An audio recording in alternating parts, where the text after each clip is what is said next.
அடுத்தபடியாக அகில இந்திய காங்கிரஸ் செயலாளர்கள் ஒருவரான அருமை சகோதரர் கிறிஸ்டோபர் திலக் அவர்கள்.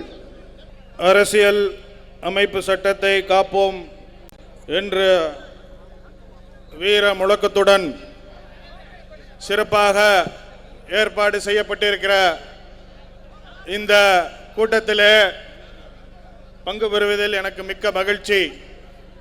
நீண்ட நாள் கழித்து சென்னையிலே இப்படி ஒரு பிரம்மாண்டமான கூட்டம் தமிழ்நாடு எங்கும் இருந்து ஆர்வத்துடன் உற்சாகத்துடன் இங்கு வந்திருக்கக்கூடிய காங்கிரஸ் தொண்டர்களை பார்க்கும் பொழுது எனக்கு மெய் சிலிர்க்கிறது. இந்த கூட்டத்தினுடைய அடிப்படை நோக்கம் இந்த அரசியல் அமைப்பு சட்டத்தை காப்பாற்றுவோம் என்ற முழக்கம். குரங்கு கையிலே கிடைத்த மாலை போல கடந்த 11 ஆண்டு காலம் பிஜேபியின் கையிலே இந்த நாடு அகப்பட்டு கொண்டு இந்த அரசியலமைப்பு சட்டத்தை தாறுமாறாக பயன்படுத்தி கொண்டு இந்த தேசத்தை தவறான வழியிலே வழிநடத்தி கொண்டிருக்கிறார்கள். அதை தடுத்து நிற்பதற்காக இந்த RSS நோக்கத்தை முறியடிப்பதற்காக திரு ராகுல் காந்தி அவர்கள் தனி மனிதனாக காங்கிரஸ் பேர் இயக்கத்தினுடைய துணையோடு போராடி வந்து கொண்டிருக்கிறார். அருமையான நண்பர்களே, இந்த அரசியல் அமைப்பு சட்டத்தை எப்படி காங்கிரஸ் கட்சி உருவாக்கியது என்ற வரலாறை நாம் இன்றைக்கு இருக்கக்கூடிய இளைஞர்களுக்கு எடுத்து கூற வேண்டிய ஒரு முக்கியமான தருணத்திலே இருக்கிறோம். ஏதோ 1950 தான் இந்த அரசியல் அமைப்பு சட்டம் சட்டமாக இயற்றப்பட்டது. அது ஓரிரு ஆண்டுகளில் எழுதப்பட்ட ஒரு சட்டம் என்று நாம் நினைத்து கொண்டிருக்கிறோம். தவறு.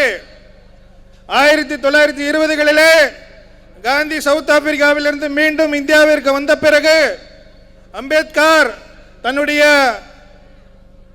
உயர்கல்வியை முடித்து இந்தியாவிற்கு வந்த பிறகு இங்கே வந்து இந்தியாவிலே ஓராண்டு ஈராண்டு காலம் இந்தியாவை பூரா சுற்றி பார்த்து இங்கே இருக்கக்கூடிய மக்களை புரிந்த பிறகு இந்தியாவிலே கிட்டத்தட்ட 6000 ஜாதி, 300 இனக்குழுக்கள்,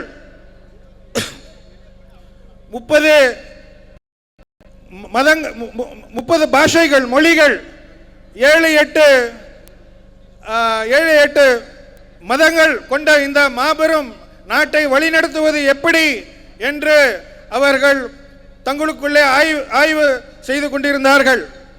அம்பேத்கர் மற்றும் காந்தியினுடைய இரு பெரும் தலைவர்களுடைய அனுபவத்தின் மூலமாக இந்த தேசத்தின் மேல் அவர்கள் கொண்ட அக்கறையின் மூலமாக ஏற்படுத்தப்பட்ட அரசியல் அமைப்பு சட்டம் தான் இந்த 1950 அம்பேத்கர் நமக்கு கொடுத்த இந்த அரசியல் அமைப்பு சட்டம்.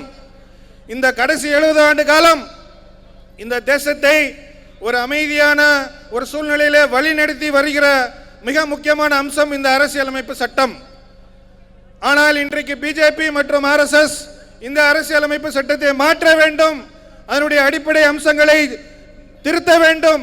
அப்பொழுதுதான் தலித்துகளுக்கும் பிற்படுத்தப்பட்டவர்களுக்கும் சிறுபான்மையினர்களுக்கும் பெண்களுக்கும் கிடைக்க வேண்டிய உரிமைகளை பறிக்க முடியும் என்ற மிக கோரமான ஒரு நோக்கத்துடன் செயல்பட்டு வருகிறது.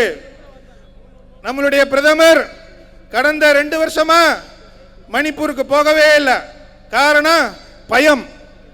அவர் தமிழ்நாட்டை பார்த்தால் பயம், மணிப்பூரை பார்த்தால் பயம், ராகுல் காந்தியை பார்த்தால் பயம், தமிழ்நாடு காங்கிரஸை பார்த்தாலும் பயப்பட வேண்டும். நண்பர்களே, இப்பேற்பட்ட பயந்தாங்கொழியை பிரதமர் மிலிட்டரி ட்ரெஸ் போட்டுக்கிட்டு ஜம்மு காஷ்மீர் பார்டர் இருக்கிற ஆளு தான் நம்மளுடைய பிரதமர். ஆனால் இந்த கடந்த 100 ஆண்டு காலம் இந்த தேசத்திற்காக உயிரை கொடுத்த குடும்பம் காந்தி குடும்பம்.